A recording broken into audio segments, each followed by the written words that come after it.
see it all. Yeah, well, Keep in mind, this, you know, the park, the approach we're taking, you know, I've had people ask me throughout the entire campaign, what are you going to do? You know, are you for the canal or are you against the canal? I kept saying over and over, you know, I need more information. It was very frustrating running a campaign, door after door you would go to, you know, I hit a lot of doors and I got a lot of the same questions.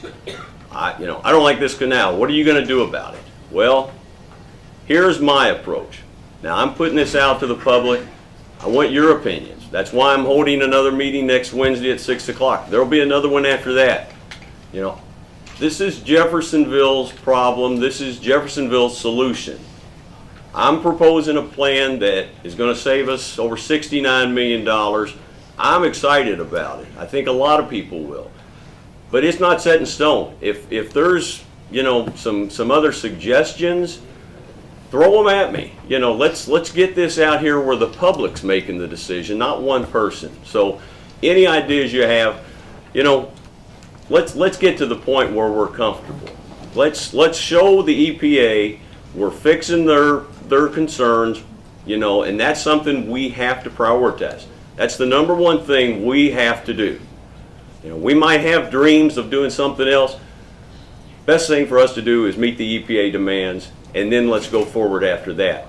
I think this Falls Landing Park is a great way of dealing with flooding issues downtown. You know, there's flooding issues in every subdivision you go to. You go to Oak Park, you go to Gulfview, you go to Waverly Road. I don't know of a neighborhood that's not going to tell you after a hard rain, hey, we got issues out here. We want the city to come out here and fix our problems. I want to be able to do it.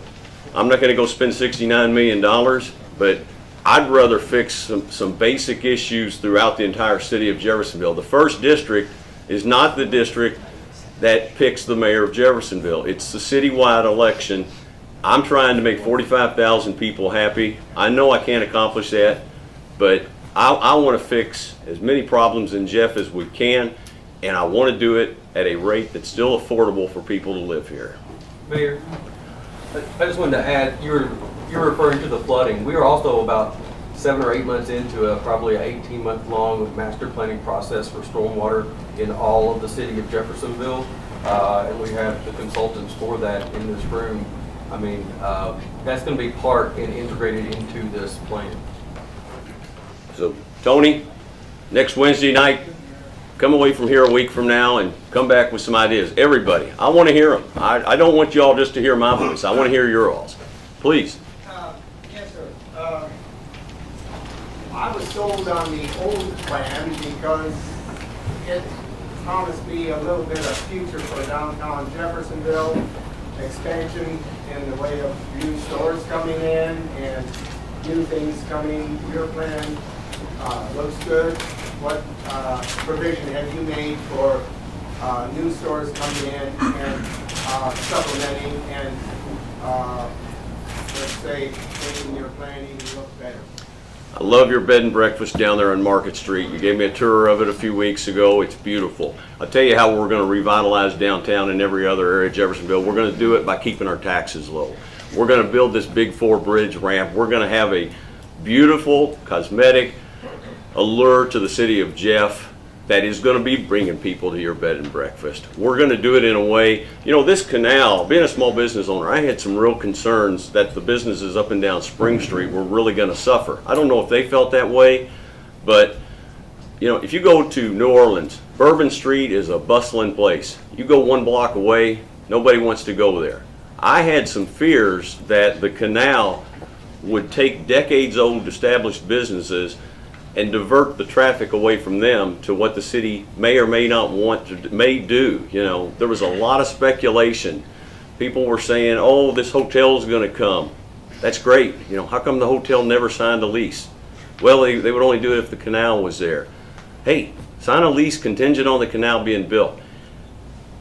I don't think it's the city's job to put $69 million into a gamble that businesses are going to come.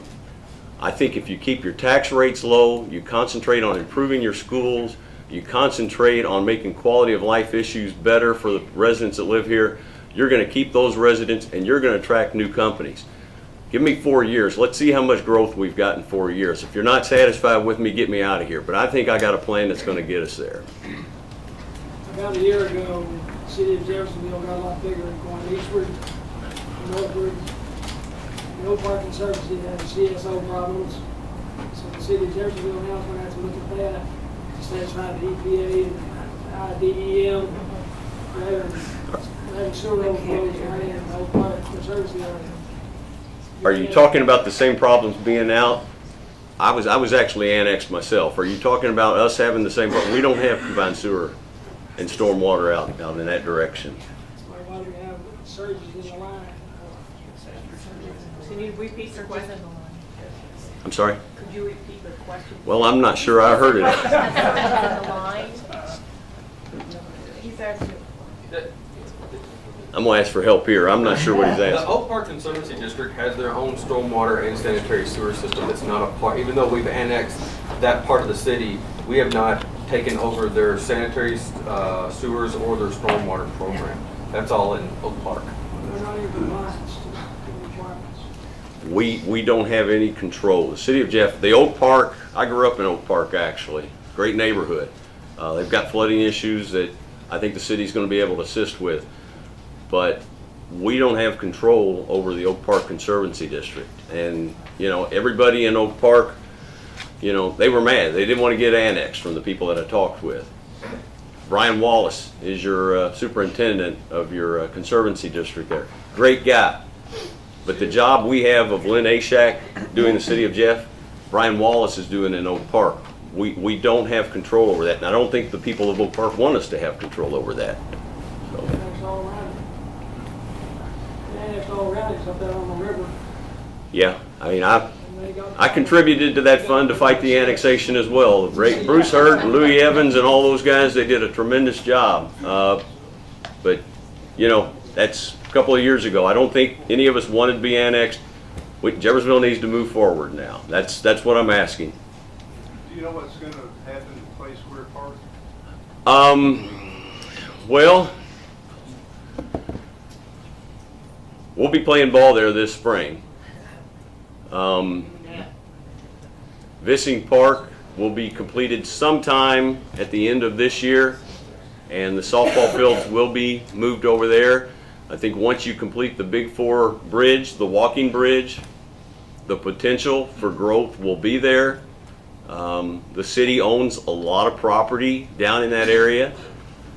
I envision, you know, my plan is to really dress up the landing of where the ramp lets out. I'd love to see a permanent farmer's market down there. I'd like to see a large area for, you know, congregations to come, but there's a lot of ground down there for development.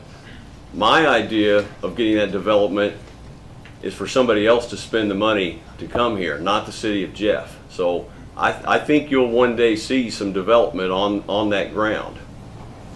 In that same vicinity, is there any timeline on Rose Hill's residents? I think there's some issues, legal issues the city of Jeff needs to look into with the old Rose Hill School. I think there's some people living there that are not allowed to live there. I don't think Rose Hill School, as it sits right now, is an asset to Jeffersonville. I envision something nice and new being put in the location of where Rose Hill School is right now. So you can put the specifics of your plan on the internet so that we can. We are working on the city's website right now, and yes, all of the information that we're gathering will be put on there. Please bear with us, but it's in my best interest for you to know as much as possible. The last few years were very frustrating for me trying to get answers to questions that I'm sure you have as well. I want to put as much information out there for you to have as you can possibly have.